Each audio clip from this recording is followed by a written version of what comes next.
Cynthia, the headlines have been about Duterte, and indeed you tweeted about him. How much of a change is he going to make? How much of an influence is he going to have on Asia? Well, of course, Maurice, this could be huge because well, not the only linchpin, but one of the key linchpins of U.S. power projection in the Pacific is the Philippines. And so if that domino falls, then you could expect other states to assert their sovereignty. Now, of course, I'm just checking the news here, and I'm seeing that the president said one thing, and then there was a clarification about 7 hours ago as to what the president actually meant. And so he said that I should be able to go back and see exactly what he said in terms of not being, he announced his separation. Okay, this is what it is. He announced his separation from Washington, D.C. And then, of course, people took that to an extreme with an understanding that he thought that he was going to sever ties with U.S. And, of course, I never thought that that was what he meant. But what I did think that he meant was that the Philippines was going to assert its sovereignty, as it has not only a right to do, but a responsibility to do, if it is to be true, if the Philippine leadership is to be true to the Filipino people. And so the clarification that has been issued is that he says we are not, actually this is a trade minister speaking on behalf of the presidency, saying we're not stopping trade, we're not stopping investment, but what we are stopping is being too dependent on one side. And so this, again, I can see that there's a unipolar moment that was recognized by everybody in the world, particularly those states that were previously a part of the non-aligned movement or have been struggling to assert their sovereignty, as the Philippines has been doing ever since what? The 19th century. And so there was a brief moment when the Philippines and the extremely active civil society there were able to eliminate the US-backed dictatorship, and they were able to eliminate the presence of US troops on their soil. The US was able to maneuver its way back onto Philippine soil, but that now is being contested. And of course, the relationship with China is one that the United States, George W. Bush said, you're either with us or you're with the terrorists. And that's the approach that the United States takes. They really don't accept states being friends with everybody in the neighborhood. Well, now the Philippine government has said, we're going to be friends with everybody in the neighborhood. We don't intend to attack anybody militarily. Therefore, we don't need F-35s. We don't need bombers. We don't need all of that sophisticated military equipment.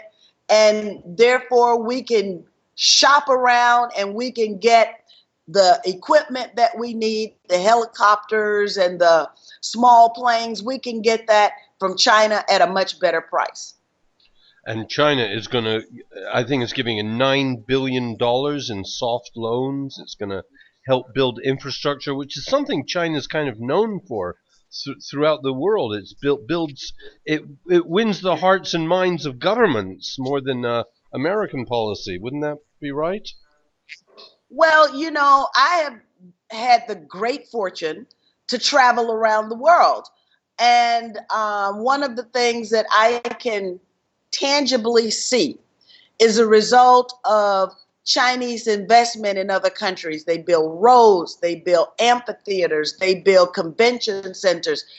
They build things that the community can use, that countries need, and they build that, and that becomes a lasting testimony to the friendship between the people of China and the people of that particular country. And now, what does the U.S. give? The U.S. gives quite a bit of money. That money can be pocketed by the elites who have access to that money. The society, the country, the state as a whole is left holding the bag, but the individual elites in that particular country who had access to the money become fabulously wealthy. That's what the US does around the world, and that is in distinct contrast to what China does around the world. I also happen to be in the audience with, I was in Kuala Lumpur, and former Prime Minister Mahathir made a comment about the Malaysian relationship with China. He said, well, China never colonized, they never attacked us. And so, therefore, we don't have any reason to be fearful of a relationship with China. Well, that cannot be said of the United States and its Western allies. Indeed. Duterte comes from the south of the Philippines, where they've had a kind of a revolt of what you might call Islamic extremists. And there's a lot of accusations that the American military has been supporting the Islamic extremists in the south. And I think this has painted the sentiment in the Filipino country, amongst the population, to also go against the United States.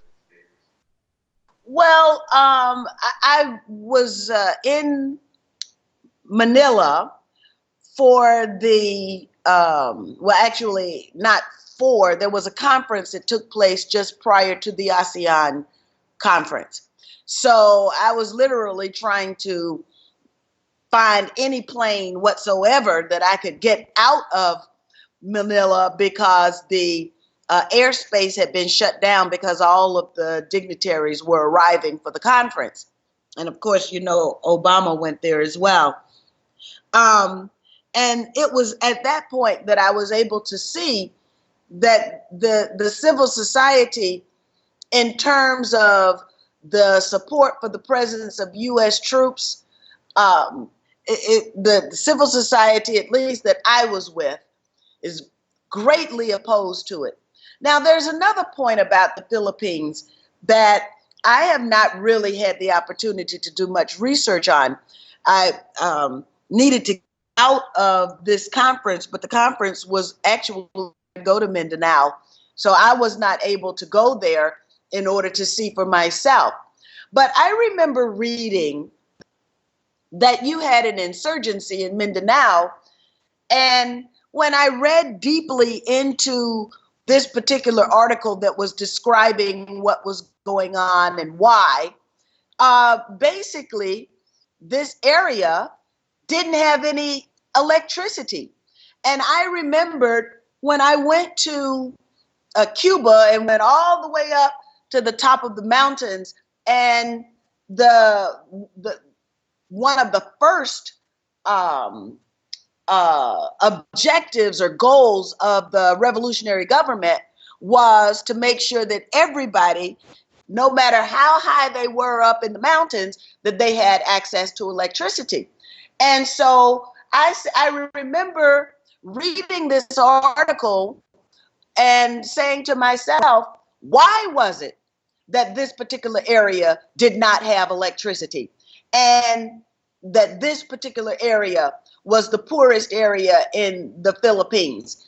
And so, therefore, an insurgency is totally understandable when there's a lack of justice, a lack of access to resources, a lack of equitable treatment. And what do you expect people to do? Indeed, indeed. Yeah, well, there have been accusations and innuendos based on American military involving itself